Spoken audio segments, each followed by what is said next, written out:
welcome to episode 2 of Catching Up with Joe Howe, the podcast no one asked for or expected. I'm your host, Joe, and today we are catching up with Matt Caskey. On this episode, we discuss Matt's life and his journey with the game of basketball from Pips to Hoop to Inspire.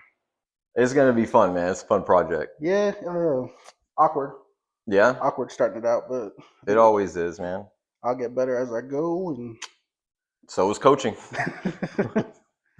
all right, and so speaking of coaching, big into basketball. Yeah. A little bit about that. You started out with probably Pips before anything else. Yeah. 6 years old, man. Old Florence Pips really got it started. Good old Coach Cooper. Old Coach Cooper, man. Just retired from teaching like a year or two ago. Yeah, I saw that. It's good for her. She's been there quite a while. It's crazy that she just retired though. I know. I feel like we're getting old. Yeah. We're pushing 40. So I'm like, oh man, all these teachers are like, we got to be old. It's like, still there, man. I know, it's crazy. But that's life, man. But yeah, 6 years old, kindergarten, started with Pips. And I always tell this story, like after the first year, wanted to quit. Like I was horrible at it. Man, it's not for me at all. And my parents wouldn't let me. Dad told me to stick it out one more year. The rest is history from there. Started to actually realize how to handle a basketball a little bit without just throwing it away every time. Like once I started making progress, then I fell in love with it. Every year I did it. What's up? I think I was bad at Pips every year I did it. You just didn't care. Yeah. I didn't like the whole practicing and like getting mad at me when I started to shoot. Yeah, the no shooting thing, that was not. And then like if you that was not for you. Dribble, was like nah. Yeah. Like, let's just play basketball. You were always the. But it was fun though. First. It was, man. It was. Looking back on it now, like Pips, like that's like a great program to like start ball handling and. Oh, absolutely, man. I'm sitting here teaching, like, I coach and train today, and I'm teaching my 7th, 8th graders this stuff. And it's because these kids are not taught fundamentals these days. Spider dribble. I don't even get into spider, man. That's way too advanced for these kids. But no, it's these kids are not taught the mechanics, the proper mechanics, the fundamentals these days. It's all. You get like the full court between the legs pass. Yeah, I do that. I don't do full court. Yeah, I'd probably tear something if I tried to do that. I don't think I'd been down that far to get a ball between my legs like that. Yeah, I mean, my playing days are definitely done. I took a couple of years off, and then I was training in Cedar Park, and a couple of trainers there, ex-college players. So it's like, man, I need to start getting back into this. And went first time, hooped for about an hour or so, like probably sore for 4 days afterwards. And the second time, only had one other high ankle sprain in my life, and I got one. Like now, I don't recover from that. I get one of those like every month. Yeah, it's not fun, man. Terrible ankle. You don't bounce back like you used to. No, I'm like my foot swells up. I can't put a shoe on for like a day and a half. Yeah, it's rough life, man. But yeah, man, Pips really started it. I think it wasn't playing, so like that competition where it was always individual stuff. Like it's like we grew up in the country, so like what else do we have to do, right? So I mean that was a really good program for me, especially because that allowed me to practice my own ball handling stuff. And I mean the things that honestly, like that's why I was able to go to college and play, is because of my ball control and ball handling. And like that's the program that really got everything started with that. So did you know if they still have Pips anyway? They do. It's just not near as big. Like I know in New York, that's where the Lands they're living now. I know they still do stuff up in Buffalo, but around here, like it's a shame, man. I remember like the Pip Festival used to be like it was big. A ton of people. Yeah, it was really big. Like multiple days of nonstop stuff. That's one of the ideas that Haley and I had been talking about and want to do is bring back that competition aspect. But like AAU these days is just, it's saturated, and it's just not, like, in my opinion, like it's not really that beneficial for a lot of these kids. And so I want to bring back this competition environment, especially like AAU, skill wise. Basically just like the big name people have their AAU team, and that's like the best players there is. Yeah. And that's your big, that's your big circuit teams and everything, which is cool and everything. But like here in Austin, and we have one of the smaller basketball communities, as opposed to like Dallas and Houston and stuff. When we were growing up, there was AAU basketball around, and like the Austin one wasn't that big. No, not at all. I mean, we played on a team. Yeah. For We were in a tournament. We were in a I don't tournament. think we played too much. I just remember walking. I remember Right. walking in the gym and be like, I don't think we should be here. We should not have been. I want to say that was a Pips deal too. It was a Pips team. Yeah. Yeah, It was like and us it was us, the and then some Slater Bretland. kids. Yeah, yeah, we got rocked, and we were playing like all-star teams because back then AAU wasn't as saturated like it is today. So like the tournaments that we had select teams. Yeah. You know, most of these teams were kids from all over Dallas or Houston, and so like because there weren't as many tournaments, you had all the best quality and everything there. So it was a different Yeah, I think that was different like environment probably back like then. fifth or sixth grade, probably Fifth grade, I think. Yeah, somewhere in there. And yeah. that was when I was like, I just remember that was the first time we walked in and we got dunked on. I think it might have been sixth grade. But we Yeah. got dunked on, and it's like, all right, like people are pretty good at basketball. Yeah, I remember walking in the gym and they were like warming up and like throwing down like windmill dunks and stuff. And I was like, all right, yeah. I'm like a 5'5" fat white kid. I have no business being here. It did not go over too well for us that tournament. Like, my basketball dreams are dead. What little dream I had of basketball. Yeah, that's that was the beginning of the end for me. Yeah, that's really getting hit in the mouth right there. But man, that's life. Yeah, and were you part of the AAU track team that Coach Powell did back then too? It was like right around the same time. I don't think so. I never ran track, and I hated track. They had me on a sprint relay team. I was the third or the second leg. That right there, that response. Yeah. That's exactly how it went. Pretty much. I don't even remember who else was on that team. I just remember I did it. And I know Coach Powell from Florence. Yeah. He's the one that put it all together. We were in like one track meet. Like if you could have got lapped in a sprint. Dude, I vaguely remember that though. I think I might have been. I don't know. I just remember. I remember the first AAU tournament we just got rocked, and then I remember doing some type of track thing, and like we didn't practice or anything. We just went and did this, and it was just like it was like you run this one. You come around a corner. You run this one, and let's just hope for the best. Yeah, I think I might have been a part of that, man. It's something I like to block out. I vaguely remember. I just remember getting the baton, and we were already on dead last. I was like, I'm pretty sure I was a part of that. And I was like, what am I gonna do running this straight away? So I remember just like trotting it and like, we're good. Now I'm thinking, I think I do remember that now. It was in some little like Rockdale or somewhere in that general area. Yeah, I think it was like I can't remember what it was, something, but it was like a qualifier for something else, yeah, like a bigger qualifier for like a regional or a state. Something that we were not going to. That's for sure. I just remember that one track meet, and then it was done. Yeah. Don't ever talk about this again. We're done, one and done on that one for sure. Yeah, that was the only time I ran a track meet. Yeah, I did a little bit in middle school, I think. Yeah, I did middle school track. They made it. I think they made us do it in middle school. I'm like, I don't like discus. It made me spin. I get dizzy.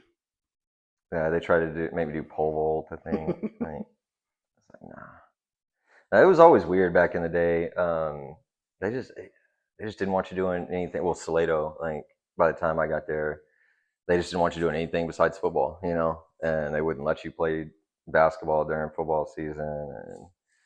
And I guess it's kind of the same way today, but yeah. Well, now like Salado, they're like a bigger school than it was. Yeah, I think they're 4A now. Yeah, like they have probably enough kids to like you just do football, you just do basketball. You'd be surprised, man. You'd be surprised. I trained a few kids there, and it seems like they're having issues filling some teams. Like I don't know, it's weird. It's like they don't get any new athletes. I ask them every year. It's like, y'all get anybody new? And he's like, no, not really. You figure with the dude, it's growing like crazy out there. That far yet, but I know like Gerald. I mean, Gerald's getting bigger, but Gerald's still gonna be Gerald. Yeah. I don't care if they were good at football a couple years or basketball. Gerald would always be. You know that coach is still coaching. That one that always wore the crazy ties. No way. Yeah. All the Looney Tunes ties. Yeah, he's still there. Well, he was there last year. That guy was old when we were in school. I know, man. He still looks the exact same. Speaking of Gerald, I wonder if they still use that old gym that smelled like rat pee. I don't know. I hope not. They had to probably tear it down by now. Man, all those gyms, like all those just musty smelling places. Still has their old gyms, I think. They still use those? I don't know if they use them. That old elementary school gym. That's where I was I was there after school. That's probably another reason why. Because I had nothing to do after school either every day. So I just and just go like go in the gym, hang out at the gym. Yeah. I'll come get you when I'm done. That's pretty much it. Yeah. She'd always call me over at intercom. That's all the pit pictures I have still from that gym Mm-hmm. with the stage on one side. Yep. Actually, I got some fire basketball pictures too, where they took pictures in front of the stage. Oh yeah, nice. Like, let's make this not look like anything like basketball at all. At all, yeah. Like they had the goal pulled up and just standing in front of the stage. Yeah. I still got a fire basketball shirt. It's from like one of the few years that we weren't on the same team. No shit. Yeah, it was when my dad was coaching. Oh yeah. We were the Flash. The Flash. It was like an orange shirt, and that's also the one where I think my dad was the only. I don't know if they still have fire. I don't know. Or if they do, I don't know if that's what they still call it. But Yeah. that was one where we. It was like 2 games before like the little playoff, Mm-hmm. and Matt Caskey was reffing. God, I hated my uncle, man. Jeez. I just remember my dad getting mad at something, throwing his shirt off, yelling at Lindell. Meet me in the parking lot, and like walking out the gym. I remember that, man. That's the shirt I have. That's hilarious. When my dad passed, I was like one of the like we were going through stuff. I was like, I want that one. Yeah, man. That's a memory. Never forget that one. Never forget that. Traumatizing kids. I don't know about traumatizing. I was like, dad being dad at that point. Yeah. Well, yeah, just kick him out. Jeff was our coach the rest of the little thing. Yeah. But I remember like pretty much every year it was like me and you were on the same team. Yeah.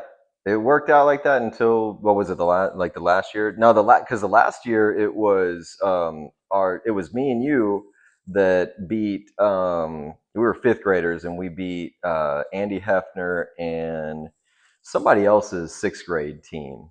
No, because Andy would have been 2 years above us. Andy was 2 years. Yeah, that was like Nathan Simmons, and he was only decent one at basketball that would have played. I thought there was one year that we were supposed to lose, like because we always won the championship every year. But there was one year where we were supposed to lose because we moved up to 10 foot. It was the year we moved up to 10 foot. Yeah, I don't remember what year that was. But that was anyway, when my basketball started declining.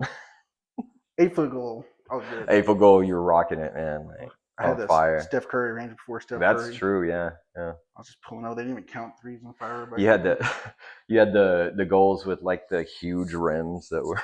Yeah, it was like oversized. Yeah, like they just hung it on the other rim. Mm-hmm. And like if you're able to touch net, don't grab it. Yeah, you're gonna break the backboard or you're gonna break the actual goal. Yeah. Like then we won't be able to play basketball because we can't afford a new one. Yeah, we were stretching thin. That was a lean business model for now sure. They have like a little like portable goal they pull in for little kid games. In Florence? No. Oh, in general. Just in general. Yeah. So my niece, she's like 7. She did basketball like 2 years ago. Yeah. They just wheel out a little goal and like put it in there. Oh yeah, yeah. And they use like the volleyball line. Mm-hmm. Yeah. And it's just like a little herd of cats just running. Yeah. That's how it is, man. Anything below like middle school. That was fun. I was really hoping she got into basketball. But that's good, man. How old is she? I think she's 7. 7. I'm not good with age. Because you was 7th grade when you left. 8th grade. Going into 8th grade. Oh, so you played 7th grade. Played 7th grade. Yep. And 7th grade A team. Yep. 7th grade A team. Then you got smart and moved to Slater. Man, that was God thing. That was God thing. Nah, like it's crazy telling that story because my parents grew up there, grandparents grew up in Florence. Like my dad, everybody. I had Caskey Street, Caskey Brothers, all that, and like he said, I think they finally painted over the Caskey. They did. They actually did. Yeah, I was pissed about that. Yeah. That used to be like one of those landmarks, like hey, you're in Florence, you can see the old Caskey Brothers like worn out sign. Yep. But yeah, man, he just basically, I don't even know how it all started, but Dwight Jennings, guy from Salado, one of the dads from Salado, came up to my dad and basically was like, I want to recruit your son before recruiting was like thing. Salado cheating. Yeah, I think we're past the statutes of limitations now, but yeah, we were doing some backdoor like behind the scenes type stuff. It turned out for the better though. Like, it did, man. It was like I said, man, it's part of the Lord's plan. And like as much as I like being from Florence, like athletically, like it wasn't going anywhere, man. To go to college or anything. Yeah, and there's so much more that goes into it. Like it's just it was a better environment. It was just like overall the sense of like people that cared about basketball, and you didn't get that in small towns either. Yeah. Like it was just a completely unique situation. Yeah, like a unique cared about football, we just weren't good. Yeah, and that's how it was with every other school in our district. It was all football. Losing. Well, yeah, that Yeah. And I don't know, man. It's just like it was a much better environment, much better just life setup as far as basketball goes. And it's yeah, weird how all that turned out and going to like a rival school. I mean, I guess like Florence was never really, you A know, friendly rival. the friendly rival. Yeah, It's not like never really competitive in Florence anything. and Gerald and Slater and Gerald. Yeah. Mm-hmm. Like I would still fight somebody from Gerald. Yeah. Still got it. There's nothing good in that town. Still got it. Towns like that just give you a bad feeling just going through. That's the only one. Just Gerald? Yeah. Not Academy? No, I never had any beef with Academy people. Really? It was always Gerald. Like Gerald and Rogers. Yeah, Rogers people were. Yeah. Thought they were better than everybody. That's true. Football, they were better than everybody, but yeah. But growing up in Florence, like you're not really better than anybody in football. No, not typically. Had they ever been good? Like, I thought there were a few years where they were like, pretty good. Our freshman year, Florence made the playoffs. Yeah, they were good. I think they were like 7-3 or something like that. Yeah, lost to Rogers in the first round of the playoffs. And then our sophomore year, Lexington blocked a field goal on us that would have sent us to playoffs if we would have made it. Oh, really? Dang, that sucks. So they went to the playoffs and had their little run. And then it was, I don't know, years. It was like, I say 5 years ago, but it's probably 5 or like 10. Mm-hmm. Florence had like a year or two where they made the playoffs. Yeah. Got beat by some Houston area team in the first round. Yeah. Yeah, I think they played like in Rockdale. Me and Jeff went. It was cold. Yeah. Got beat by like 20. Really? How long did you play? Like sports and everything. I mean, did you play all through high school? Yeah. You did? Okay. So you were middle school, you played and pretty much do whatever. Yeah. Except for track. Yeah. I don't think we were in track, but I don't remember doing anything productive. Yeah. Practice, I was just standing out there, and track meets, I was like, oh, we get out of school. Yeah. Let's go. Yep. But yeah, I did football all throughout high school and kind of forced through powerlifting. Powerlifting, yeah, I thought so. It was terrible. Were you? Did you just not care? I didn't want to. Who wants to lift weights? Yeah, that's true. Just put on as much as you can on a bar and let's see if you can do it. That's fair. While wearing that little singlet thing. Yeah. It was usually most like the big meets were like on a Saturday. Mm-hmm. I don't want to be up here Saturday. That's fair. But it was fun, I guess. Kind of hurts now. Mm-hmm. Now how's your body feeling these days? Right now I feel pretty good. I had back spasms this morning. I wanted to cry at work. Yeah. Then around noon it loosened up and I ate some lunch and I was like, I feel good now. Yeah. And now that my day's almost over. Yeah. Yeah, I got like ankles. I roll my ankle like once a month. Really? Either one, they swell up and go down, and my knees hurt getting up sometimes. Like when we get up from these smaller chairs, I'll probably creak and pop. Yeah. And have to stretch a minute. It's a lot more of that these days, man. Yeah, and like like lifting stuff above my head, like if it's like more than like 10 pounds, it hurts. Really? Yeah. Like sometimes I go numb and I drop stuff. Yeah, my back is in constant pain. Like high ankle sprain from that one time I played. Still dealing with that like 8 months later. Yeah, it's no joke. Every day, man. It's like I fell out of the back of an 18-wheeler at work. Damn. I've been there a little over 2 years, so it was like 2 years ago. Mm-hmm. Like we're unloading stuff, and like I didn't want to like climb out the right way, so I was like, I'm just gonna hop. I'm still kind of agile. When I went, my foot just was like, nope, I'm staying here. Oh shit! So I went like head first. So I got my hands up and I hit my knee off the concrete. Like I still have like little chips, feels in my knee, like little bits. It's like if I ever have to like bend down and put my knee on the ground, it like feels like somebody just stabbed it. Ah man. Okay, I'll just squat. If I can't reach it, squat, and I don't need it. Man. And then getting up, like yeah, it takes a minute, but it's all good. Yeah. Yeah, and I gave up the basketball thing pretty quick too. Did you? Yeah. Because you left in going into 8th grade. Mm-hmm. I played our freshman year. And that's it. Rode the bench, and I was like, pretty much done with this. Done with this. It was like halfway through the year. Like my dad was like, yeah, let's finish the year out. Yeah. If you want to quit after that, quit, but don't quit right now. Yeah. Like, I'll stick it out. So I sat the bench. Played a couple JV games our freshman year. Yeah. Freshman team. Went in there, jacked up some threes every now and then. Yeah. Get it in, man. That was pretty much it. And then football and powerlifting Yeah. till our senior year, and then played in some little all-star game like in Iowa, I think it was. Did you? Yeah. Nice. Yeah, it was one of those where they send the pamphlet, and my parents like, yeah, let's do it. Like $1,000, I think. Yeah. So we asked people in Florence to raise money. Yeah. I think my parents paid like $200 out of their pocket, and drove me up to Iowa, played in the game. Cool. And that was the end of my competitive athletic career. And that was it. I was done. That was it, and then it was just being a sports fan the rest of my life. Yeah. And I always hated playing Florence. Like, hated. It had to be awkward. It was, and it just sucked because I was still friends with everybody. Yeah. You know, like I kept good relationship with everybody. So yeah, because even so, I guess like varsity, I'm sure in Salado freshman year. Yeah. Yeah, so that was like my brother was a senior that year. Mm-hmm. It was like David Havens and all them. Yeah, yeah. I didn't play too much. I don't think against. In my freshman year in general, I was small. I hadn't gone through puberty yet. And then our sophomore year, that was probably the best basketball Florence had. That was Daniel Havens and all them. Oh yeah, uh-huh. That one had to be awkward. Very, yeah. Because Caskey's and Havens were. Yeah, I didn't like so beginning my sophomore year is when like I starting and everything, and got a lot of PT, and so yeah, that was not really none of the years, but that was probably the most competitive that Florence was. Yeah. And so that made it it made it more fun, but at the same time it was just like because that was when Sean Buttrey, no Sean because Buttrey was a senior, freshman year. Freshman year. Yeah, so I didn't really play too much against him. Yeah, but yeah, that group with Daniel and them. Daniel, Andy Hefner, Jake Colson. Yep. Yeah. I'm trying to think who else was good in that class. Yeah, I did not like playing. I didn't like playing y'all like anytime, but sophomore year was not good. I didn't like playing at all that year. And then our junior, that was like Nathan Simmons. I think was a decent one. Yeah.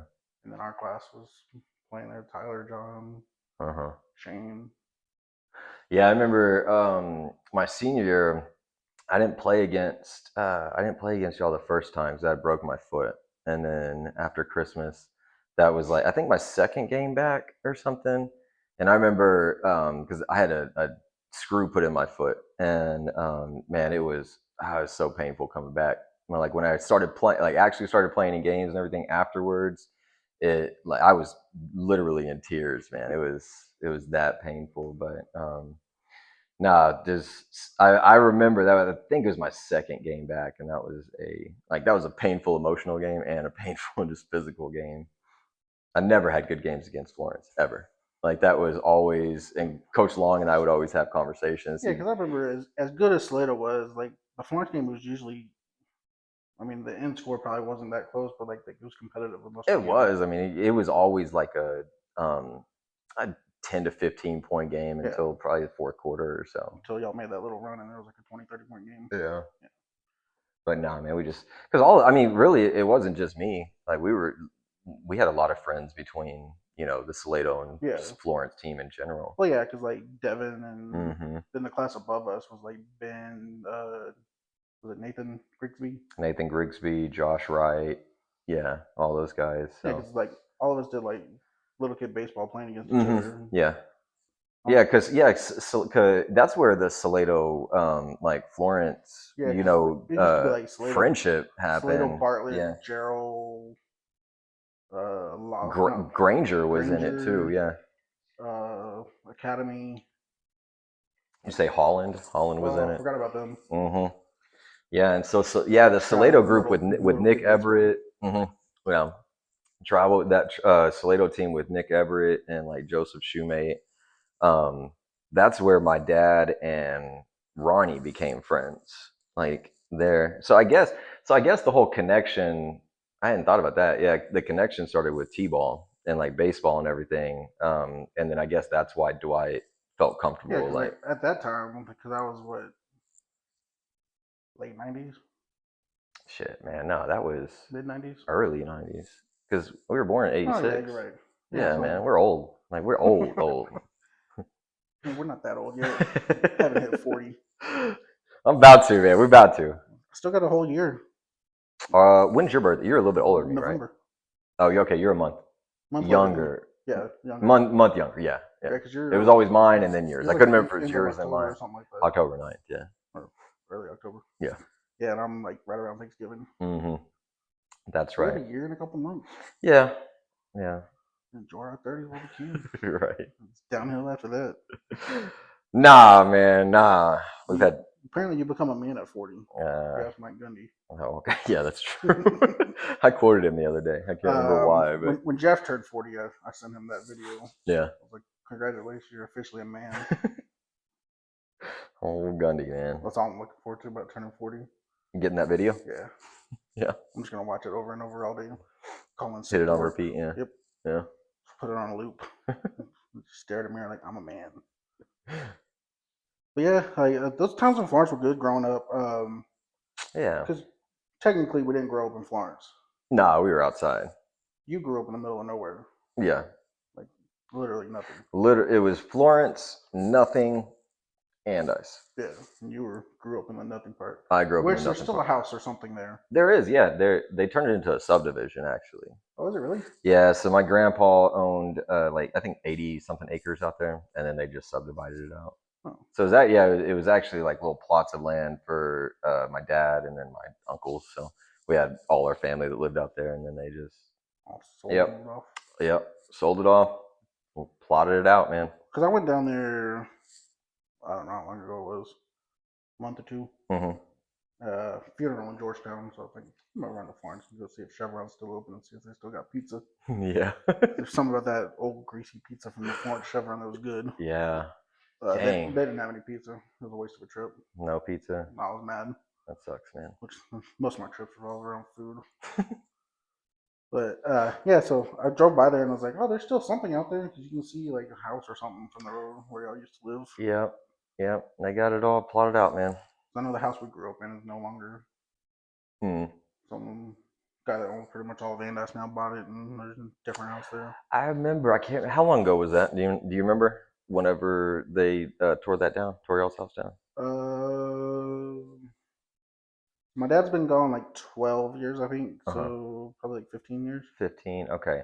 So I want to say that I can't remember why the hell we were driving out there or why I was, but a long time ago, and I think I remember driving by and seeing that they saw the pad out and everything, or the pad there. I'm not sure if that's still there. We had when my parents were still living there, my dad decided to remodel. Instead of doing it smart room by room. We just got the whole thing, house, took it down to the studs. Damn. And then ran out of money and couldn't put anything back up. So there was like half-ass walls, like some flooring that he put in. Was that after I had gone to Salado? Oh, that was after we graduated. Oh, okay. All right. That was like I was like, I don't remember that. 6 or 7. Okay. Yeah, because they lived in a little camper behind the house for a couple years. I didn't know that. Then they lost the property and moved out by Union Ranch and all that area. Gotcha. Until my dad died. And then a couple years, like a year or two after that, my mom moved up down to Kyle with us. Gotcha. Got a little off track, but that was the story. No, man. That's why we're doing this, right? Yeah. Like, memories in that house, bro. Oh, yeah, there's no structure to this. This is whatever. That's where it's supposed to be. That's what it's supposed to be. Yeah. Definitely. I haven't even looked. I can't even really see my screen. I forgot my glasses. And I forgot to make the screen bigger before we started. And I feel like reaching up. Man, you got this. Nah, we're good. We talked about the Florence and Pips. And, yeah. But yeah, the house, the old pink house. Old pink house. Like that thing was built in the 50s by my mom's dad. Wow, I didn't know that. Yeah. Nice. So apparently they bought it back in the day. He built the house. My mom grew up there. All 3 of us grew up there. Yeah. Pretty much everybody that Jeff's friends with and I'm friends with grew up at the house at some point. Yeah. Had a lot of wrestling pay-per-views. Yeah. Had a lot of wrestling matches there. And just throw every mattress down in the front room. Every mattress, yep. Until my mom started yelling. Yeah. Your mom yelling. Somebody's gonna get hurt. You're gonna break something. And then my dad coming in like either without a shirt on or without pants on, screaming at us. My dad was notorious for not having pants on. Not having pants was his thing. Like, yeah. It's like as soon as he came home, he just kicked his shorts off. He didn't wear actual pants ever. Or hardly ever. Shorts. And I don't. Was it him? Was that the reason why you and I never wore pants ever to school. That's probably the reason why I did it. Like, and I probably did it because you did it. But like, I just remember dead winter, middle of the winter, never basketball shorts, never rocking anything besides basketball shorts. Yeah. So I quit. That's why I quit my government job, because I just want to wear basketball shorts all day. I wear pants every day at work. I hate it. Yeah. First thing I do when I get home, I go to the room and change. Take them off. Yeah. Like, say hi to everybody as I walk through. I'm like, hey, you gotta go change. I want to take my pants off.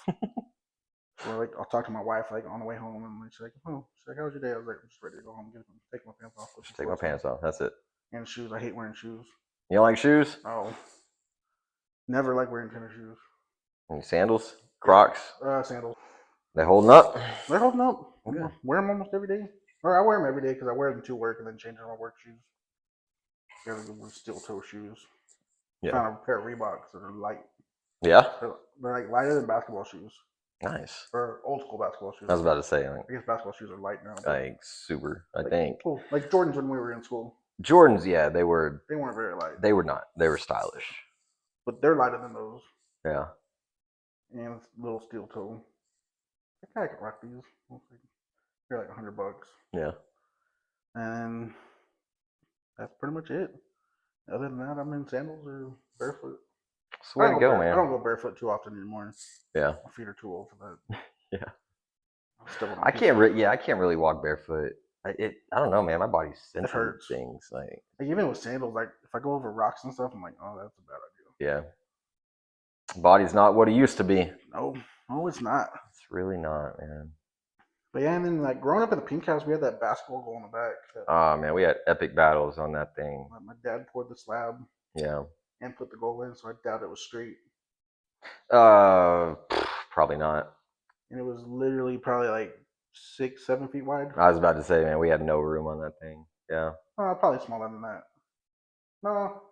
It had to be. Nah, it was more than 6 feet. It might be 8. It was probably like 10. Like thinking about it, because we were able to go to each side. I mean, you got to have 5 feet on each side. Yeah, you're probably right. It's probably about 10. I mean, it wasn't much bigger than that. But I just remember it adjusting the goal. Yes. I just remember trying to put it as low as we could. Always, man. And then like, oh, let's raise it up and see if we can dunk on this one. Yep. Yeah, we had some big time battles on that goal. I just remember the 1-on-1s, and we would always pick 2 players, so really it'd be 2-on-2s that we would give each other like a chance to travel. I mean, to basically double dribble in case we got into trouble. Oh, pass! And then you lob the pass and you run over to the other side and catch it. Oh man, that's rocking. I used to rock the homemade jersey that my grandma used to make us. Yep. Which I still have one of those somewhere, or I think I do.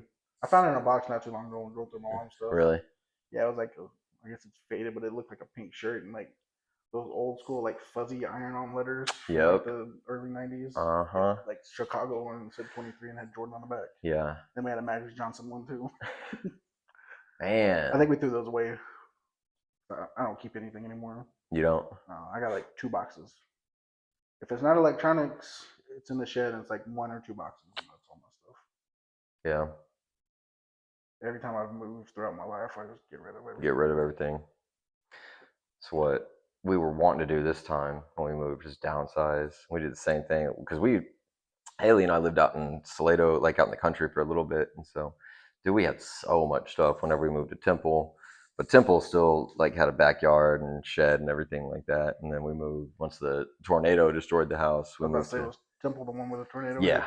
Yeah. So that happened like on the 22nd of last month. It was 15 months. So 15 and a half months ago, that happened. And then when we moved to Georgetown, no, so it was Haley's birthday. Oh. Yeah. And so we were out, we were at IKEA actually, about to go eat. And then, we got a call from our roommate, and she was like freaking out. She's like over dramatic to begin with. She was like, oh my God, like we don't have windows and this blah, blah, blah. And y'all got to get back. And we're just like, calm down. Like what? Because we were sitting outside. Haley and I were sitting outside, a few hours earlier, and no like clear skies, no weather alerts, nothing like that. And so we're like, man, this can't be that bad. So we come back and it's like literally no roof, no no shingle. It wasn't like the shingles got taken off. It was the framing. Like we walked in and looking straight up to the sky, bro. So we got directly hit all by natural skylight. What's it? Yeah, exactly. And then the entire house was just all the ceiling and the insulation was just on the That's awful. all through the kitchen, like all through living room, bedrooms, and it's just like really, it's crazy, man. But I'm assuming y'all were renting. Yeah. Mm-hmm. Any silver lining, at least you were renting. Yeah, there's that. Yep. Yeah. Apparently the homeowner didn't have insurance, so there's that. But yeah, man, it was crazy, man. The next day, since our house got like directly hit, all the news stations were there. So if you saw news coverage, it was probably like our house that they were showing, which is wild. But yeah, moved us to Georgetown from there, and we're forced to downsize a lot, and then just like literally moved here, a month ago, and so I guess probably has been about a month. Yeah, a little over a month, and that was about when I had this idea to start all this. Mm-hmm. Yep. You were the first person I actually reached out to. Man, I appreciate that. I reached out to you before I reached out to my brother. Did you? Well, football season started. Why? Oh, okay. Yeah, that makes sense. I was like, busy. Yeah. How is he, man? He's good. He's still doing the football stuff. Yeah. Or I guess he does other sports, but mainly football. Mainly football. Football and baseball. All for UT. For UT. Yeah. On Texas football, I guess is what it's called now. And I know he likes covering baseball. Yeah. He does like baseball? Yeah. For whatever reason. I was about to say why. I'm assuming it's because he was never any good. It's fair. But baseball's one of those things that if you're like him and like, because he used to like read the sports pages all the time, like he likes all the numbers and stuff. Yeah, baseball is by far the best sport if you like the stat part of That's it. Fair. Analytics and everything. Yeah. Analytics. Mm-hmm. Yeah. Baseball has all those weird like lefties versus righties. I bet, man. I was a stats major, so like I can get how he geeks out on that stuff. Huh? He's just like a nerd like that. Yeah. That's the only thing I can think of, and just the tradition of baseball. Yeah, that's fair. Yeah. That makes sense. I don't know if that's his actual answer for why he likes baseball more. I'm gonna accept it as his answer. Like that's truth to me. I probably should have asked him that, but I'm just gonna assume that he like that's. Yeah. And he does a little bit of basketball. Does he? That's the only Texas sport I enjoy. Basketball? Yeah. You don't like football? No. How come? I hope Texas loses every game of football. Okay. Basketball. Basketball is different. Tell me why. What's your beef with football? I think it's just growing up. Everybody was either an A&M fan or a Texas fan. Yeah. I just want to be different. That's fair. Who are you a fan of? Baylor. I didn't know that. Yeah. Okay. Because I remember it was Bless your heart. second grade, I think it was. The Baptist Church in Florence took us to a game. Oh, really? Which I'm assuming you were there because you're the only reason I ever went to the Baptist Church. I don't remember going to a Baylor game. Yeah, I don't know why, but it was Baylor and Oklahoma State. Like whatever, I don't know what year that was. Interesting. I'm sure I went. But I was like, oh, this team, there's not many people here. Like, they don't have any fans. Let's go. You got me. I'm going to be a Baylor fan. You got me. And then it just stuck. There you go. Yeah. So it's been a bunch of years where it's been bad. Yeah.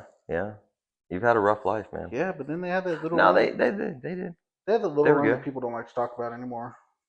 Yeah. Where they were good. Yeah. And they're competitive now, kind of. I think they are. Yeah. I mean, they beat SMU. It was ranked. Yeah, that's true. On the road. Yeah. But then the opener, they lost to Auburn. Yeah. Couldn't figure out how to tackle a quarterback. I didn't watch that one. Did you? Yes. Not good. I've watched almost every game for the past probably 10 years.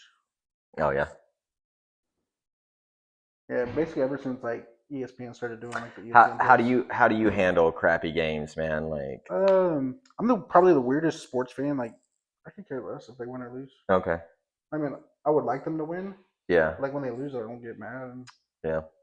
I did catch myself in the Auburn game, the opener this year, yelling at the TV. Yeah. Is that unheard of for you? A few times ever. Yeah. Like, because Auburn has Oklahoma's quarterback transferred to Auburn. And I didn't know that. Now he looks like video game Michael Vick out there, like 163 rushing yards. Yeah. I just remember like watching the game, like screaming at it, like tackle the freaking quarterback. No, that'll piss you off. And Yeah. when you got one guy that's like running on your team. Yeah, I usually don't like even like at games. I don't cheer or anything. I just kind of sit there and just enjoy it. Mm-hmm.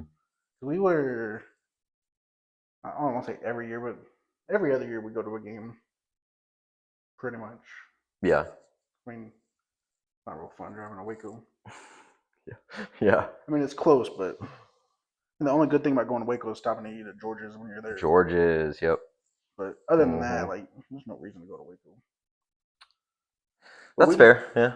And I boycotted the new stadium that they've had for a while now. McLean? Yeah, I boycotted it for a long time. How come? Because they tore down the Floyd. Oh, that was your... Yeah. Yeah. That was pretty much the same feeling I had when they tore down the Drum. Man, that was sad. Like, oh, that one hit me pretty hard. Ooh, I almost cried because I don't hardly ever go to Austin. Yeah. Until I started working there. Mm-hmm. And then pretty much once a week I have to drive right there by the Drum. Or where the Drum used to be. Where it used to be, yeah. Like, I watch them like tear it down. Like, every time I went, like, every week it'd be like more and more. See, yeah, that would have hit me hard too. Like, whenever you went, no, because whenever we were, my senior year, we went to state and played there. And yeah, when I heard they were tearing that down, man, that hit me hard. Because I would always take 2 days off starting like my freshman year. No, probably before that, probably went to the state tournament. I can't remember when it was, but like that was tradition. You know, in March, like 2 days off. Pretty much every year in high school, and then a couple years after. Yeah, just that was 2 days, man. All basketball, all at the Irwin Center, and it's just like it's heaven. Like for me, it was just so cool, and pretty much to play on that floor, man. That was high school coach that could show up there was there. Yeah, like not even just basketball coaches, like football coaches, everybody. It was just a social, a huge social gathering. I went to the and like they would like tailgate and stuff. Oh, for sure, yeah. Most of them, like some of them, would just camp out. Like it's like spring break for coaches, man. It really is. You just pretty much just hang out and hang out, party, and that's it. Watch basketball, shoot the shit, and like just hang out afterwards, man. Yeah, and the way they used to have it set up, it was like like 3 different sessions every day where there was like 2 or 3 games or whatever it was. You'd have like the morning session, and then take a little break. Yep. And you go out, get your food and stuff, and come back for like that midday session, and then like the night session was always like the bigger. The bigger games, yeah, always the bigger schools. Those times were fun, dude. It was an experience, man. That's what like I miss like those couple days of just like nonstop high school basketball. Yeah, and it was always. Same thing with like the football thing. So the UIL state football does the same thing, where it's like 3 days of just nonstop football. I didn't know it was 3 days of stuff like that. Like I thought that it's like 3 or 4 days now. Really? Yeah. So I thought that is it all championship games? Yeah. So, okay, yeah. So they stagger it like that. So it's like I guess each class has like 2 games. Okay, then it's not taken care of in just like a day or 2 days or something. No, it's like 3. No, I guess because football is. It used to be. I don't know what it is anymore because I haven't paid attention to high school football in forever. Yeah. I check the final score every week. See how bad they lost. Yeah, because in basketball they take care of it in 2 days. Yeah, because it was all they changed the format. Because it basically was like the Final Four game, and then you rest, and then the next day, like you rest a day, and then you play the championship game. Yeah. And then it starts with the small schools, and then that's right, small, big. Yeah, that's what it was. Yeah, because it was like I guess 1A, I guess they were. Because they're not 6-man. No, that's handled differently. But yeah, it's like all the teams that played 6-man football were like 1A back then. Yeah. Like they would play their little games, and then 2A, 3A, 4A, 5A. I remember it always ended with like 4 or 5A. Like that was like some of the loudest the Drum ever was that I was in there for. Yeah, probably the biggest game that I went to that I remember was Dallas Lincoln and Beaumont Ozen. Yep. Chris Bosh and Kendra Perkins. Yep. I played with Perk's teammate at Temple. Yeah. But I remember that. I remember Chris Bosh. Yeah, man. Chris Bosh was doing. He had like.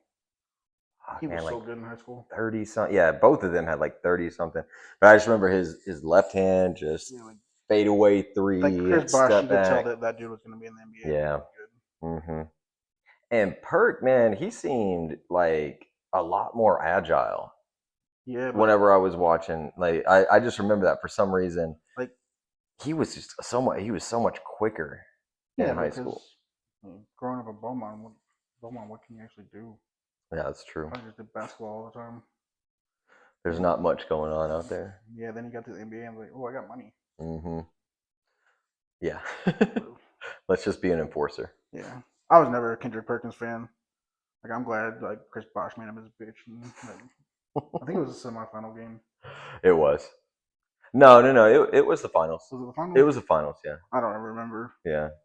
I just remember it was a good game, and then I remember Perkins fouling out late in the game, hmm and then Lincoln went on that little run and made the score look worse than it was. Yeah. They wound up going 40-0, and they wound up being the number one team in the nation. Yeah, I bought a shirt from a guy off the street that said 40-0 national champions. No way. Yeah, nice. I had it until I've been married almost 7. I had it till probably like 2 years into my marriage. I went through a box and it was like had holes and stuff in it, so I just threw it away. Yeah. Funny, man. Yeah, but it said like Dallas Lincoln 40-0 national champions, and on the back I had the roster. Mm-hmm. My plan was to, like, one day I'm gonna get Chris Bosh to sign this. Yeah. And then I was like, I'm never gonna meet Chris Bosh.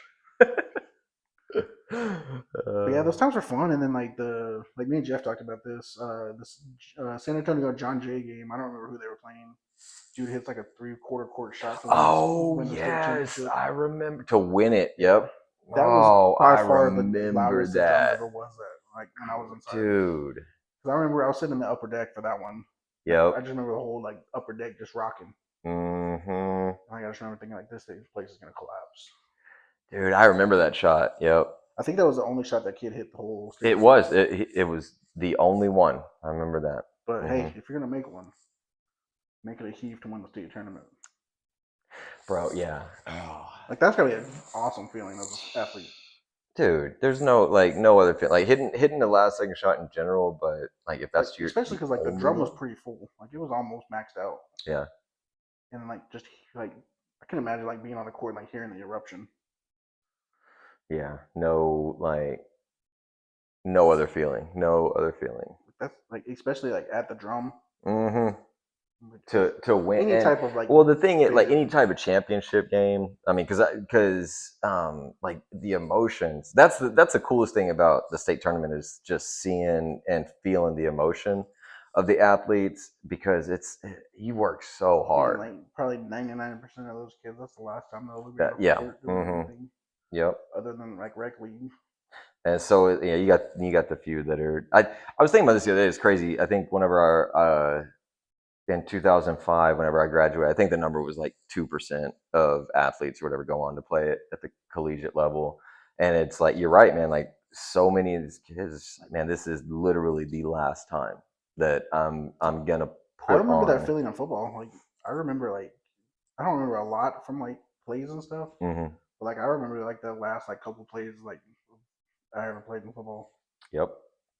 Like I remember like the very last play because I remember we called a timeout and like I got to be running back for one play. Yeah.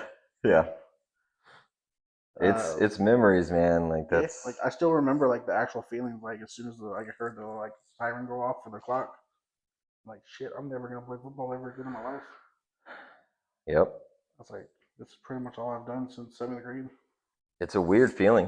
I'm like, what the hell am I gonna do in my life? It's a super weird feeling. Then you got to get up Monday and go to school. Yeah. It's like there's no motivation, man. Yeah, I'm pretty sure I skipped a bunch after that. I was like, what's gonna happen? They're gonna kick me out of school. Yeah. And then I wasn't 18 yet, but I was like, that was when I like knew my dad's signature. Mm-hmm. So I just like signed a note for him. Saying I have a doctor's appointment and just hand it in. But that was our senior year. I had like 2 classes, I think it was, something like that. Like, nobody cared if I was there or not. Yeah, my senior year was pretty sparse as far as responsibilities go. Yeah. Nah, man, that's a crazy feeling. I remember at UMHB, like conference tournament, and just like, man, this is really it. Like, did y'all win the conference tournament? So my junior year, we won conference for the first time, and then senior year, we started off bad. Like we just were they D3 back then? Yeah. Mm-hmm. Yep. so senior year, we started off the season poor, and then just picked it up towards the end. But we lost in I think the semifinals of our conference tournament to the host team, UT Dallas, and it was just, man, like I think we were on like a 15 game winning streak or something like that, and we wound up losing by 2 or 3 or something like that. But it was just like, man, was that the last one? Yeah, yep. And it was an up and down season too, my senior year. So it was weird.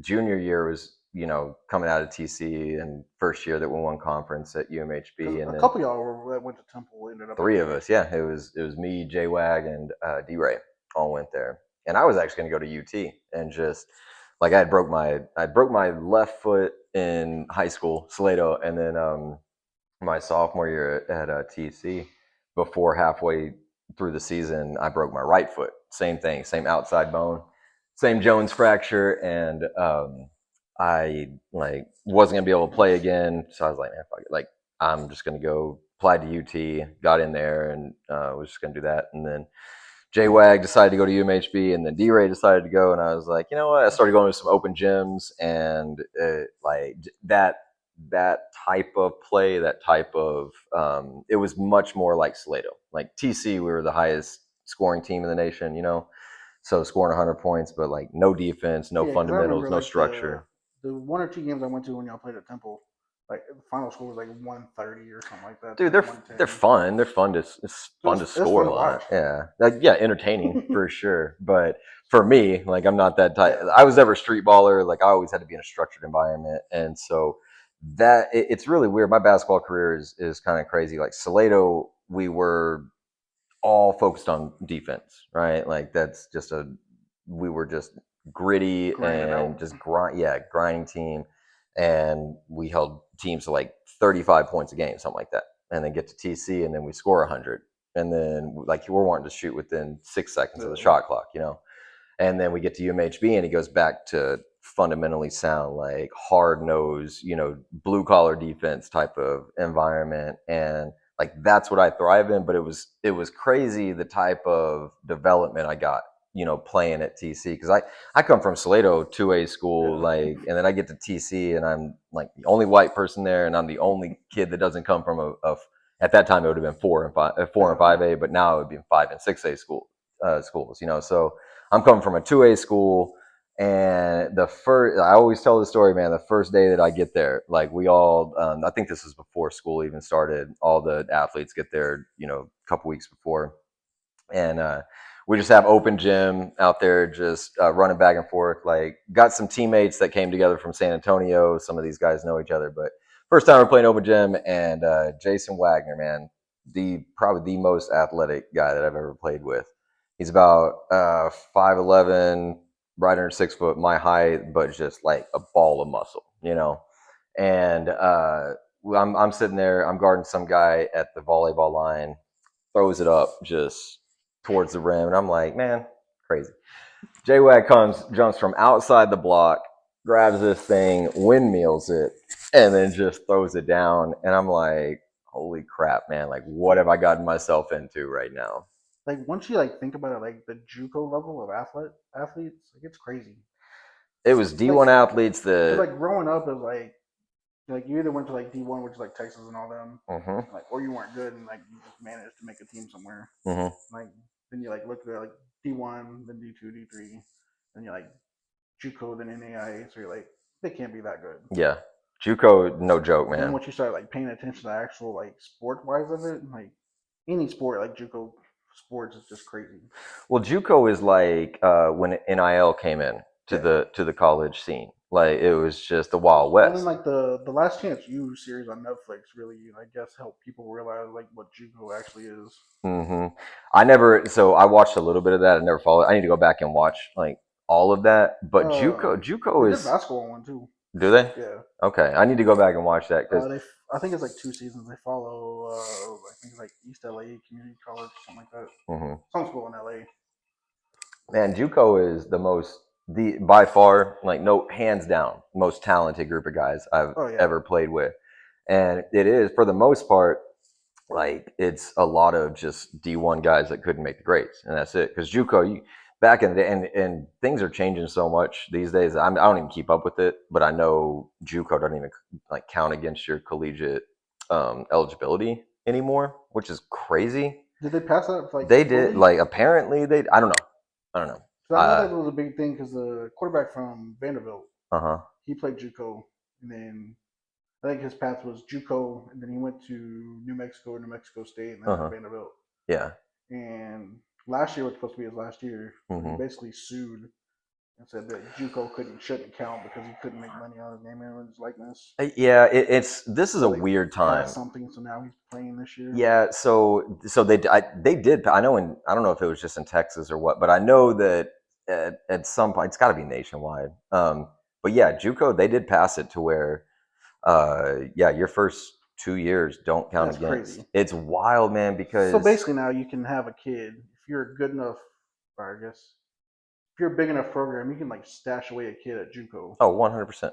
especially like basketball where there's limited spots. There, yeah, Like, hey, go to JUCO for 2 years. the JUCO just became the prep school. Yeah. Like that's literally what it is now. And Here's JUCO, some like, cash. Go to JUCO.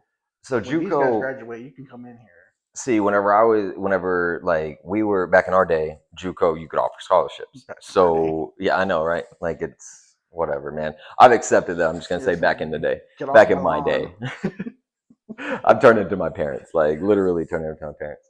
But no, man, back in our day, yeah, JUCO, like you could have scholarships and you could do pretty much anything. Like they didn't have drug testing going on. They didn't have like, and I'm not saying like we're doing drugs and stuff, but I'm saying like they didn't have the rules and stuff that NCAA Yeah. has, you know, and Yeah, because it's a so different governing body or whatever. yeah, and so there was a lot of stuff that you could do in the JUCO, arena that you could get away with, and so now it's changing. But no, back in the day, man, if D1 schools couldn't get you because of your grades, go to JUCO. Like you're still basically we got you. Just go there for a year. The problem with JUCO, well, wherever I went, they you gotta make sure that like you're taking care of yourself whenever you get there. Like we had all of our athletes for the ones that didn't pick their schedule. Like our counselor did that for us, and that's cool and everything. If you're not a responsible like person to have that guidance, but our counselor gave like all of us like 12 hours of PE, so we would have like 20 hours of credit, but it's so that if some of our players failed, then they'd still be eligible. And we had one of our guys supposed to go to Purdue. Everywhere you gotta cheat the system a little bit. I get it. Like I understand that's just the way it goes. Like one of our guys was supposed to go to Purdue, and couldn't go because he had too many electives and stuff that couldn't transfer to an actual college, and so he had to go D2. But it's just like that's messed up. But I digress. Like I got off the point. But it's that level of talent. Like that was JUCO ball. It was all. I think all of our players, besides maybe two, like went on somewhere, and a lot of them were going D1. And so that JUCO funnel, it was powerful back in the day, and it's gotten more It's like powerful those Temple now. teams. Did y'all have anybody that made it like Big D1? Well, so we had one that was supposed to go to Purdue, another one that went to Arizona, another one. A few of them played overseas and stuff, professional, but Did you ever think about doing the overseas gig? I did, but man, I wasn't that good. Like, I would have gone to a just like level 3, which is the lowest, like definitely the lowest level for international ball. And it would have been just horrible conditions. Like on a goat farm. Yeah, stuff like that, which can- would have been an You can watch experience. those leagues now. I know, man, it's wild. Like some of it's, I mean, it's not great basketball, but it's like every now and then you'll be watching like, oh shit, this guy was good at some point. Yeah, Like, there's I hidden remember talent this guy played everywhere, here. man. Hidden talent everywhere. Like I watch the Euro League every now, like the Turkish League. hmm Well, I watched the Turkish League because Allen Iverson played there back in the day, so I'm like, oh, the Turkish League can't be that bad. Is it? It's pretty terrible. Is it? I mean, every now and then you'll get like a European guy that, like, if you watch like the FIBA World Cup and the Olympics and stuff, like, oh, this guy played in the Turkish League. Gotcha. But it's mainly like I don't even know what it's called, like the Euro League. like Real Madrid and Barcelona and all them. Yeah. Basically, all the good soccer teams are. They all have basketball teams. Basketball teams. That league's pretty fun to watch.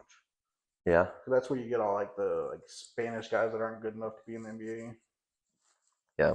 Like, I bet you get a lot of like hard nosed, like. Oh yeah, and it's like a whole different type of basketball. It's like more the fundamental.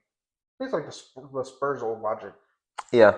Yeah. It's like nothing flashy. Shit, European league, yeah. Like that's what it's gonna be, regardless. Yeah, but I'll sit there and watch it all day. Yeah. Like, I have no idea like what the announcers are saying because they're all speaking like whatever language it is. You know what? That's the crazy thing too. I wrote a bio for little club that I'm going to coach for in Dripping Springs, and I was just writing about like some of my experiences and being able to travel around the world and do camps and stuff for kids. And it's just what you said right there is that, like, that's it. That's why I love basketball so much, that you don't even know what they're saying, but you understand the game, and that that's like, translatable like through any language. Like, if you know the rules and like the basic fundamentals, like you can pretty much watch anything. Yeah. Like I'll watch sports without volume just because I'm like hate listening to commentators. Yeah. And I'm like, I just want to watch the game. Yeah. I don't care what people have to say. And you can go out to like a place in nowhere. Like in Peru was my first like international trip that I did to do camps and stuff. And like Spanish, easy language, but I don't know it at all. But you go out there like and 4 or 5 Spanish words. Yeah. But you go out there and I can teach anybody. Like I can teach anybody basketball and the basic fundamentals, and I can spin a basketball. And so I'm able to like use this stupid round ball to connect with people, right? Yeah. And it's like that is what I've realized is just it's so powerful. Like to be able to impact other people through something like this, like that is something that you can't describe. You talked about going to Peru. How'd you get started with like the like overseas travel for? So it was through a church organization, Hoops for Hope, based out of Waco, and then they partnered with our temple church. And so I can't remember how I got introduced to the whole idea or whatever, but man, I like saw it and I was like, man, that'd be really cool. I had no idea what to expect, and that Peru trip, like that changed my life. Is that the only trip you've been on? Nah, I've been on 4 so far. Yeah, so Peru was my first one, and I went out there. Puerto Maldonado is where we were at, and so I didn't know what to expect. But we went out there, flew through Lima, which is like the major, like huge city airport.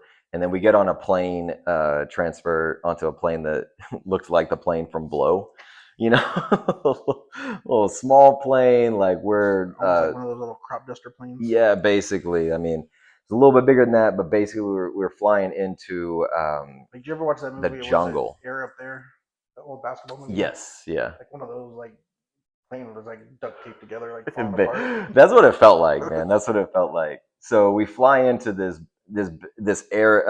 runway that's basically like a dirt path, and we're just like, damn, like we're going into the jungle. Got a guy out there like clearing cattle. Yeah. It's crazy. Wasn't that bad, but just like in the jungle, and these people don't have anything whatsoever, and we're going around the town and just like exploring and touring the city or the area there, and people don't have electricity. They don't have any of the amenities, like all of the luxuries that everything we have. Everything. And people are so happy there, man. And it's like getting around. We had the choice to pick whether we wanted to go in taxis or dirt bikes, because they have all dirt roads there, like no pavement, nothing like that. And so I'm like, man, shit, I'm going on dirt bikes all day. And it was just amazing to just go through the town and just meet the people, and then getting there it's an outdoor court, it's hot. Like I'm the ball handling expert there, so I'm putting these kids through mass ball handling at 100-degree weather, 110-degree weather, whatever it is, and it's just they're so happy, and the parents and the families are so grateful for us being out there. It's like Christmas, and so we go out there for a week, 5 days, spread the gospel, teach basketball, and man, like that changed my life. It made me realize like just how powerful this was, A round ball filled with air. Yeah, but it's like you can give hope to people. Like you can what I love more than anything about like what I do and why this is so special is being able to spin a basketball is like I think it's dumb. Like whatever, man. I've been doing it so long. It's so hard to do though.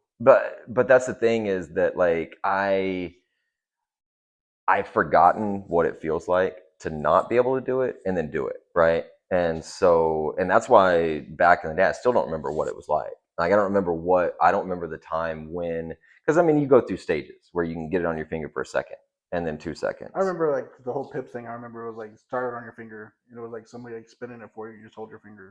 Yeah. And like they would like set it on your finger. And just balance. That's all you do, right? Yeah. And then it was like however long you can do that. And then it was like start moving with it to try to keep it on your finger. And then like the whole spin it yourself for like fan it, I guess. So yep.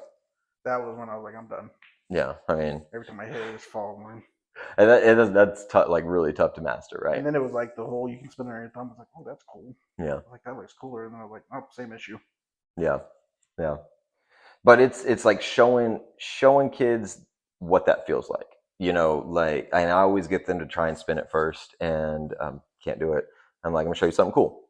Put it on their finger, and it's just like to see their face whenever they see that they're doing something that they think is impossible. I think that's the biggest, like Christmas morning all over. It really is, man. And I think that's why I love this so much is being able to show kids, and kids don't know anything, man. Like they don't know what they're capable of, and people don't know what they're capable of, but like kids especially, and they only know basically what they're told, and so to literally see them go from I have a belief system of I can't do this to I'm seeing myself do something, man, I don't know what that does to somebody. Like I know certain things that have happened to me and certain people and events that I remember that shaped my life that they probably don't, and I don't know what that does for some kids, but I want to believe that I see that change of mindset, and that's what I feel like can literally, it sounds cliche, but like change the world,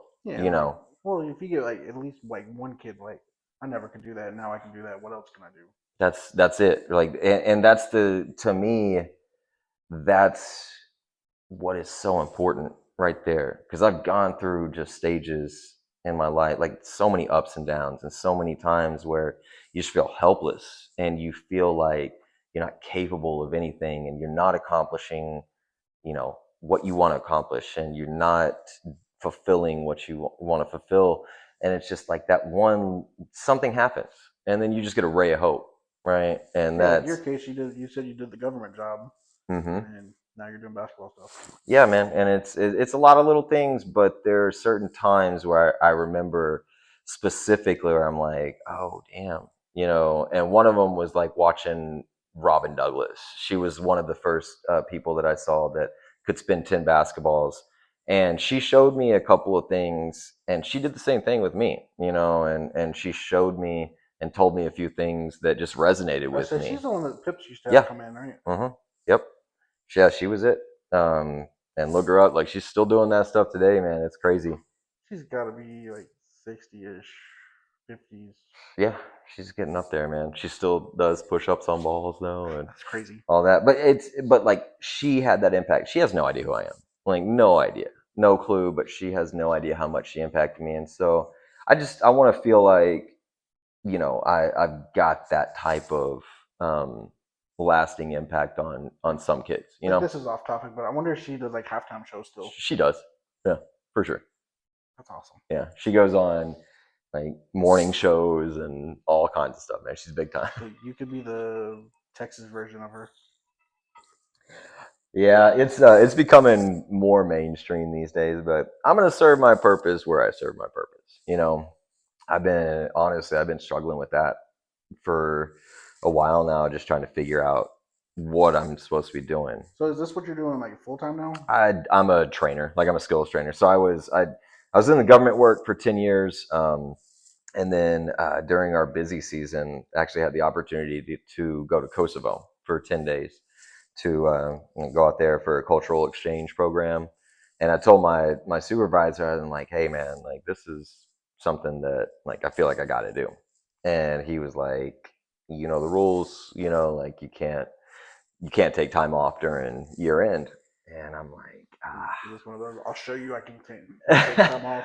and I was never threatening or anything, but it was just like, oh, like I'm gonna have to quit. Like I've got to do this. And so did that, man. An awesome experience. So I've been through the government work and quit that. Thought I was going to go into like charity golf events, and then COVID hit right after. And yeah, so I've like for a long time I was just trying to figure out what to do, where, because everything that I did, everything that I was going to do, whether it was basketball or golf stuff, was all entertainment stuff, in person stuff that got shut down. And man, I just floundered for a while, a long time, just trying to figure out what to do, just bouncing around and stuff like that. And yeah, I mean, it's all come to this point. We got the nonprofit going, and I'm coaching, training. But I became once things started opening up, became the director for an AAU program. I started doing some just basketball camps, and some of the people, liked how I led them, and one thing led to another, became director of an AAU program, had some differences of opinion. And that's when I realized that these kids as a whole just are not getting the development that they need.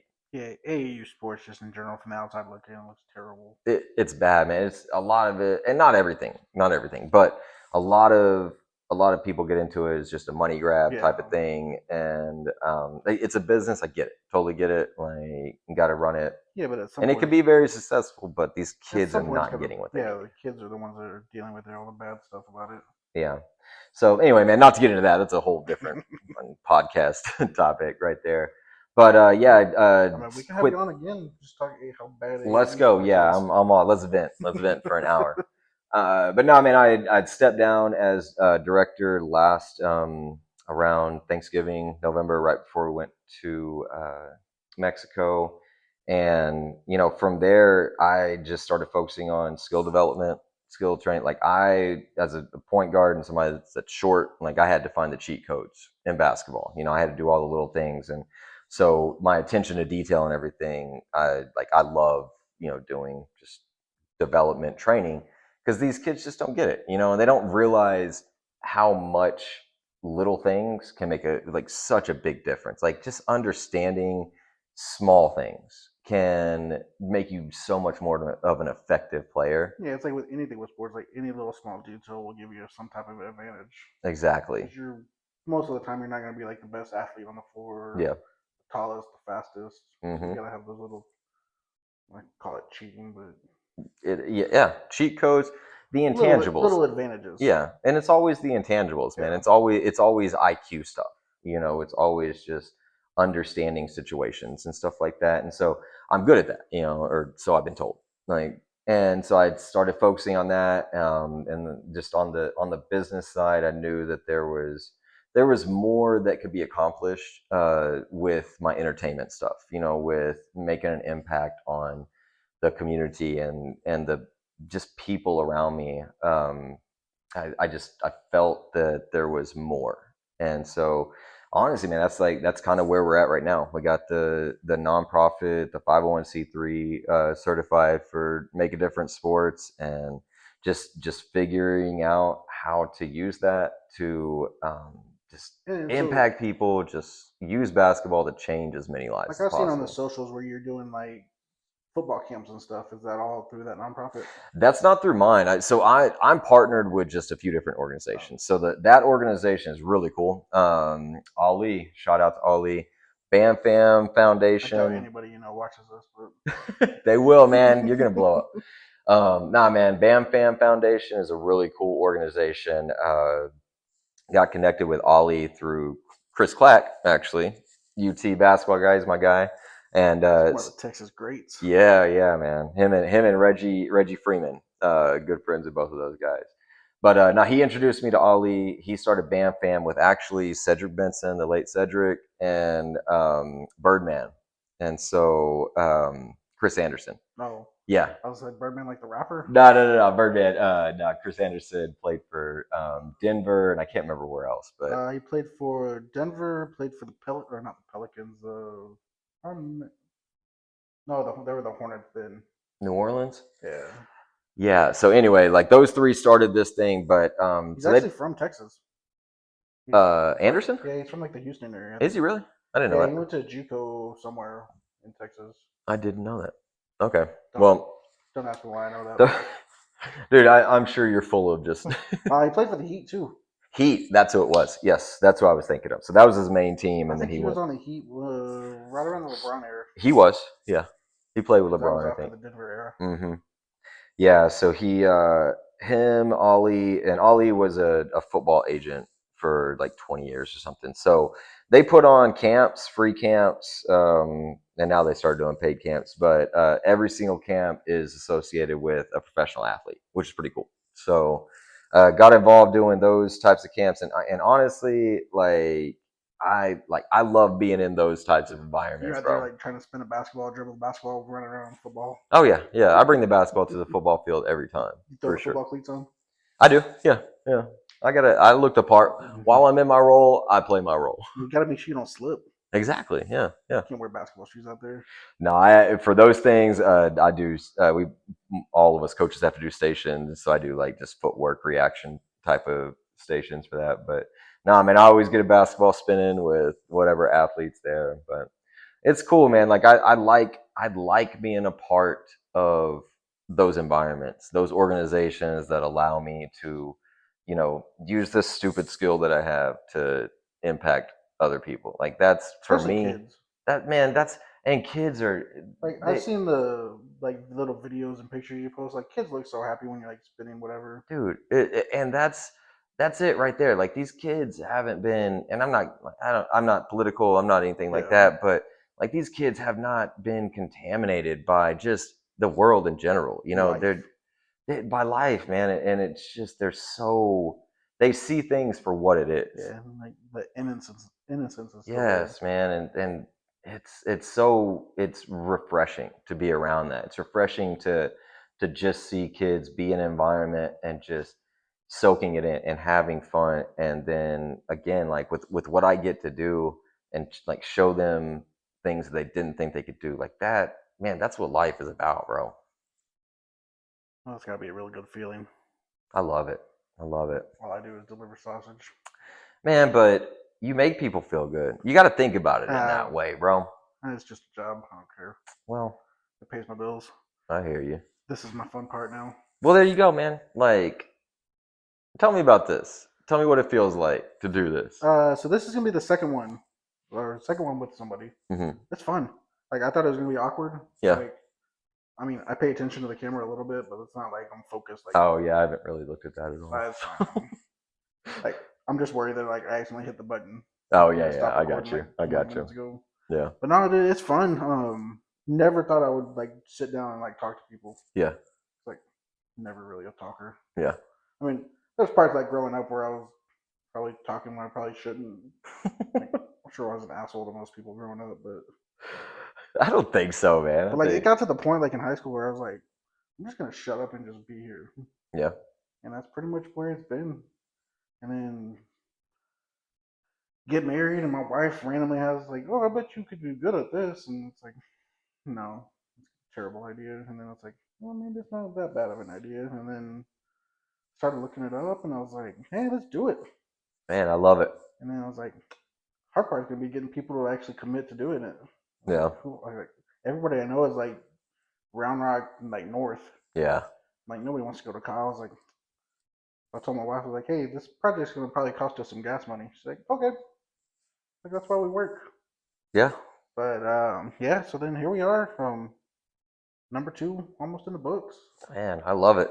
It's fun. A little stressful, like trying to get everything together, but like I got some stuff written down that we were gonna talk about. I think just we hit most of it, but yeah, I don't know what the hell I'm doing. Dude, this is exactly Like what this is. This is what it is. Like this is a conversation, man. That's what it's I supposed to tried to be. do research and like it was like, oh, you need this style, you need to do this style. It needs to be question based. It needs to be just chit chat based, or it needs to be this and this. And Yeah. pick a topic and stick to it. I'm not gonna fucking do that. Yeah. We're just gonna talk about whatever the hell we want to talk about. Dude, people want to see authenticity. Like the best part about this is I ain't got to answer to anybody. Yeah. It's whatever I want to do. It's that's a good feeling, man. I don't care if That's people a good watch. feeling. Like I want people to watch. I hope people enjoy it. But at the end of the day, I'm just doing it to have fun. Yeah. Like last time we actually sat down and talked was probably Dude, I can't remember. 15, 20 years ago.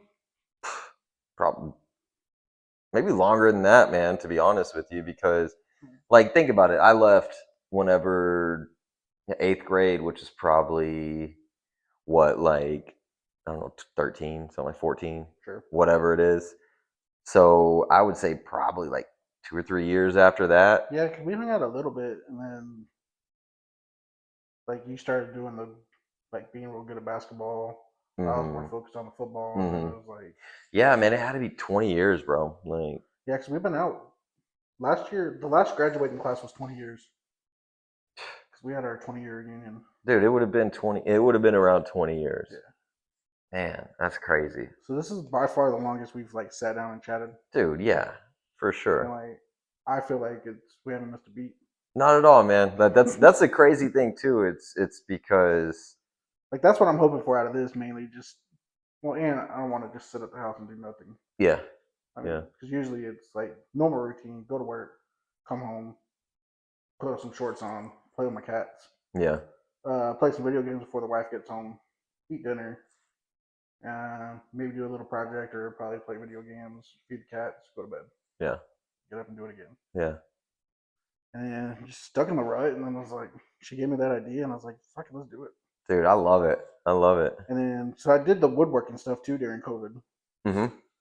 Oh yeah, tell me about that, man. Yeah, because COVID is I was working at Aaron's, delivering furniture and accounts, knocking on doors, which during COVID that was awful. Yeah. You had to wear the mask. Oh yeah, yeah, I bet, man. And like trying to like in the middle of summer trying to knock on doors, Bro. trying to get people to pay. I mean, I did that job for I want to say 6 years or so. Dang. That's a long time. Yeah. Dang. I don't like change. Yeah. Like I've only had like 4 or 5 jobs in my life. Really? You just get in that mode and Yeah, just stick it out. yeah. Just deal with the crap and then just I mean at some point it's just like, oh, this is just a paycheck and Yeah. Dude, I love that you found this though. Like this is so awesome. I'm hoping. Yeah. Really hoping that this becomes a and I'm not trying to do like become famous or make money or anything off this. I just want to have fun. Yeah. That's why I told myself 2 a month. Like it can't be that hard to get 2 people to do it. Yeah. And just try to stay ahead of it. Yeah. The hardest part, the editing part. Yeah. How's that going for you? It takes forever. Yeah. It took me a whole weekend to do the first one. Really? Yeah. Well, cause like mine and Jess was like an hour and a half, like an hour 45 minutes, or something like that. Trim it down like an hour and a half. Yeah. But like watching it and then like making marks, like. What do you use to edit? It's the same app that I'm recording off of. I think it's called Detail. Oh, okay. It's like $30 a year. Okay. And then you can just go. I mean, I'm sure it's easier if I put it on a computer. Yeah. But my computer's from like 2012. Yeah, mine sucks too. This computer actually so after my dad passed, my mom wanted to play games, but she couldn't hold an iPad. So we're like, get a laptop. It's the same thing. Yeah. So we got it for her. She's like, I don't like it. So she just had it sitting around, and then when she moved down with us, so it's like me and my wife started using it. Yeah.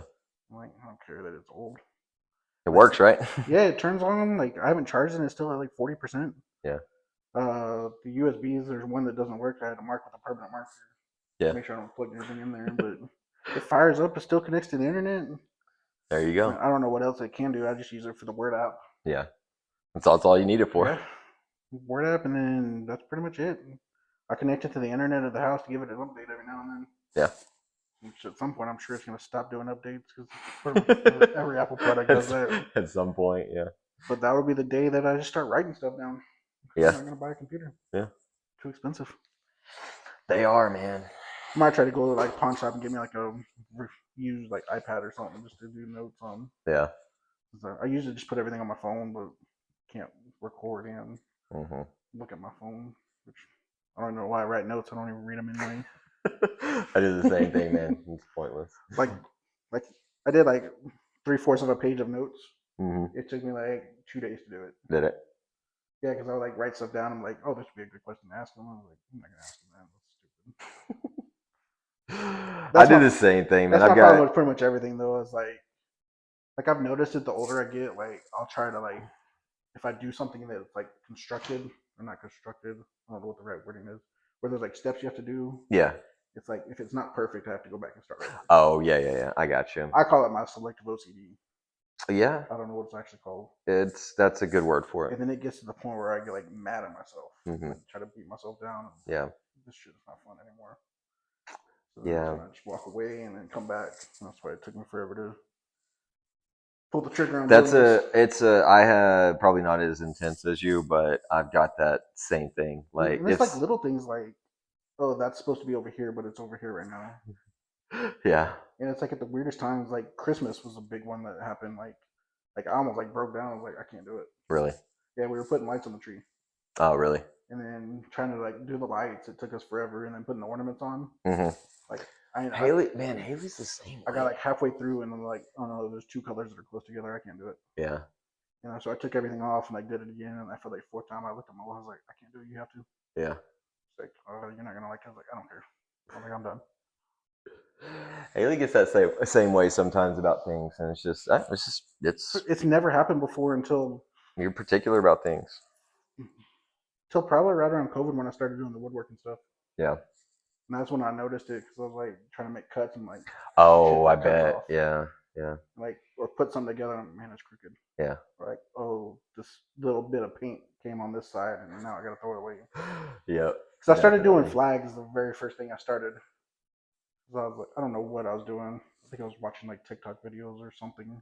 Mm-hmm. Like, oh, that doesn't look bad. I was like, we got some scrap wood around here. Yeah. I was like, hey, Molly, I was like, let's go buy a saw. That's how that happened? Yeah. That's what's up, man. So it was during COVID, we were just on my back porch. I started, Ryobi does these little kits where it's like drills and like a little hand saw. Yeah. All off batteries. Mm-hmm. Bought one of those for like $150, $200. Nice.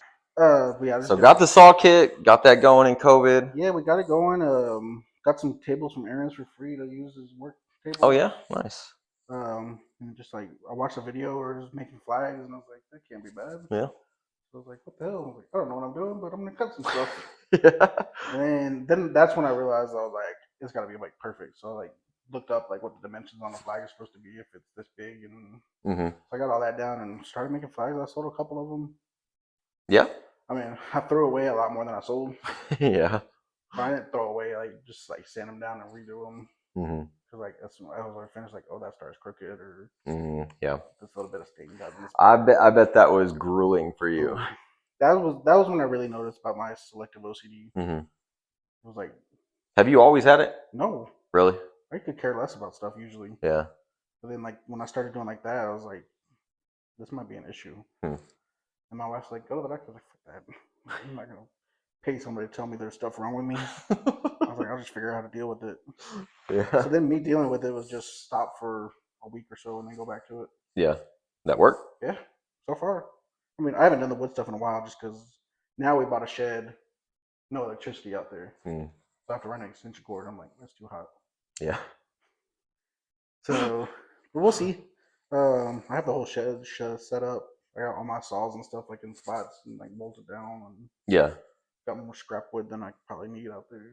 Yeah, but I built like little tables. It's like I think it was 12 by 20. 12 by 20, dang. Yeah. Nice. We found it for cheap from somewhere there in Kyle that they sell sheds and they were having like a 40% off or something. Yeah. Oh, I think I remember you posting something about that. Yeah. It was actually my wife's mom and her dad that found the sheds. They bought one. I was like, oh, that's cheap. Yeah. I was like, you want one? I was like, sure. Nice. So we got one, turned it into the woodshed, built some tables for it in there. Got all my spray paint, all my bits and stuff like organized on the wall. Yeah. With some rickety shelves that I built. Yeah. That was when I also noticed it too, because like I put all the spray paint up and then like went to take a picture. I'm like, oh wow, it's like all color coordinated. Yeah. I was like, shit, there's about to be something wrong with me.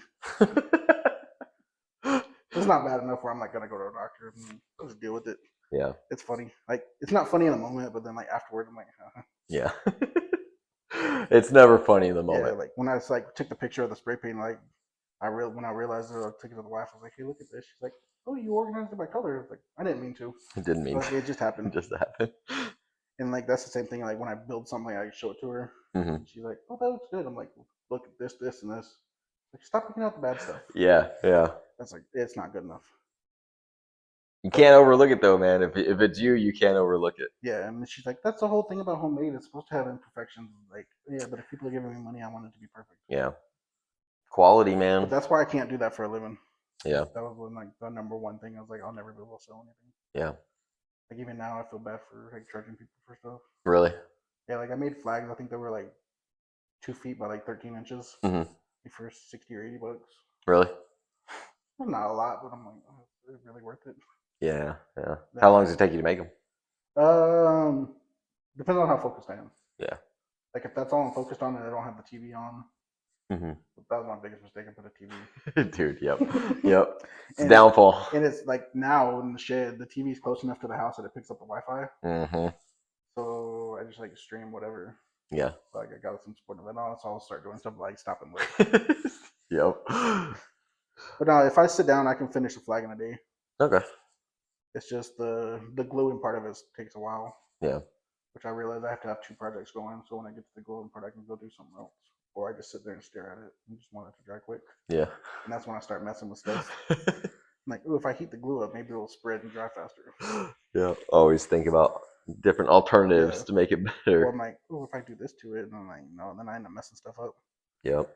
But yeah, so it started with flags, and then I built some like ladder shelving things for Christmas at the house, and some people liked them, and I sold like one or two of them. Yeah.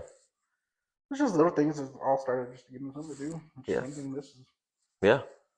I like that you're doing this, man. This is cool that I got 2 outlets. Yeah. They're just sitting around playing video games. Yeah. But man, connecting with people and like hearing their stories. Like I loved hearing just catching up with you. Yeah. Like this is cool, man. It's been fun. Yeah. Like I said, it's been probably 20 years or so. Yeah. We actually sat down. And it's too long, you know. At the end of the day, it's because like now it's pretty much the only time I ever see anybody from like the Florence area is funerals. Mm-hmm.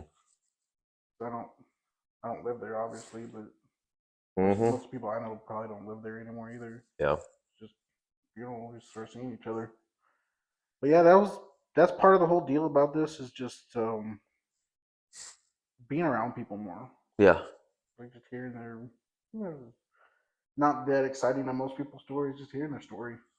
Man, it's always exciting to hear other people's stories. Oh yeah, like no idea that you did all that stuff, like traveling to. Yeah, man, 6 different countries. Yeah, 6 different countries. Now it's pretty cool to hear like what impacts people. Yeah. You know. Yeah, but that's pretty much it for the day. Right on, man. Well, I appreciate you like thinking of me about this, and yeah, like please. I said, you were the first one I thought of. Because I was like, who the hell haven't I talked to in a long time? I was like, I seen Matt on Facebook and stuff. I was like, he's doing some cool stuff. Yeah. Like, and then I was like, how did you get into that? I was like, hey, that'd be a good thing to talk about. Man, we need to do this more often. Like, definitely don't need to wait 20 years for the next one. Dude, if we wait 20 years, we're gonna be almost 60. Yeah. Nah, man. Let's do this again. It'll be literally if we wait 20 years, like one of us sitting on a porch yelling at somebody. Yeah. Get off my lawn. Yeah. No doubt. Like one of those motorized wheelchairs. I'm definitely having one of those. I want for one now. Sure, bro. Yeah, no, for real. But yeah, yeah, I got a couple more people in mind, but I don't know that many people. Yeah. So I'm sure I'll hit you up at some point. Do it, man. And any way I can help you out, bro, like let me know. I'm all about it, man. I love that you're doing this. Stepping out of like your comfort zone and taking this step, like that's awesome. And you never know what this is gonna lead to, man. Yeah, like this part is fun. Like the first video I did was like me just talking to the camera. Yeah, I'm never doing that. That's awkward, dude. Never again. I know. Like somebody could be like, I will give you X amount of dollars, like it's not worth it. Yeah, it is, man. It's awkward. I tried to do like online training where I was doing it, Yeah. and it's like, dude, it's so I just need to be mic'd up, like whenever I train. That's what You you need to do. know, Get your cameraman. I know, I That know. has one of those like stabilizers. I don't know what they're called. Yeah, But where gimbals. yeah, Yeah, yeah. I just mean, follows you around. yeah, that's exactly what I need. You know. All right, man. Well, let's wrap this up. It's getting late. Still got to drive back to Kyle. Oh yeah, bro. Hey, one last thing. Got to spin a basketball on your finger before we go. Oh, Yep. I think I can do it myself. Can you do it still? I don't know. I'm gonna do the thumb, not the finger.